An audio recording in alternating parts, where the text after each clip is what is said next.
People gathered today for an early remembrance service to signify the beginning of this year's Poppy Appeal. The Royal British Legion's annual campaign, selling poppies and raising money for servicemen and women, past and present, also highlights the importance of remembering those who have died at war. Today's service is very important for people, particularly in the Quadrant where we have so much passerbys. It is all about remembrance, and perhaps I'm one of the last generation where my father was in the armed forces in the war.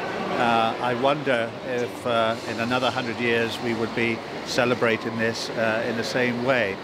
I must say that looking at today, I'm encouraged by the number of young people that are here and understand what it's about. So it's very important never to forget. History is actually an indicator of the future, and it's not so much about the past because it can repeat itself if we're not careful and trying to avoid never to have this terrible happening again. The Legion's appeal raises millions of pounds every year. The poppy was used after the poem In Flanders Fields, and money raised by the charity helps people in the military and their families, people who may have died in conflict or have been seriously affected.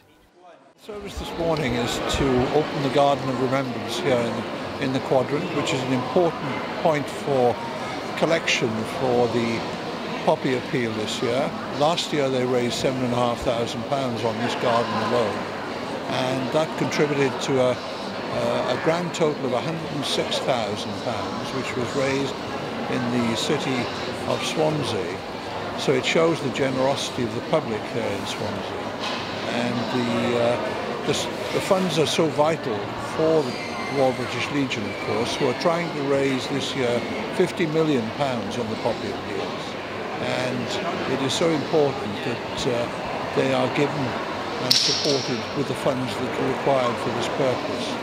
But the Swansea public are extremely generous and always have been, and each year we seem to set new records, which is excellent. In recent years, there has been an element of controversy behind what the red poppy represents. This year in particular, questions are being raised about the poppy being a symbol for glorifying war, and some have opted to wear a white poppy, which specifically stands for pacifism and condemns war. Many, though, have been calling to end the controversy and instead remember those who have fallen in the past, together, regardless of what colour poppy you wear.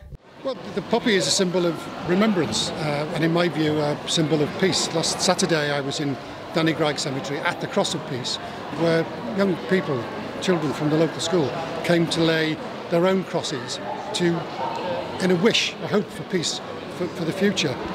The poppy is not a symbol of death or a sign of support for war or a reflection of your politics or your religion. What it is, the poppy, red or white, it doesn't attempt to glorify or romanticise conflict, but instead at least once a year it obliges us to face up to and think about the consequences of war, past, present and future. This year's Remembrance Day, the 11th of November, happens to fall on a Sunday and will mark 100 years since the signing of the Treaty of Versailles, the end of the First World War. James Powell Jenkins, That's TV.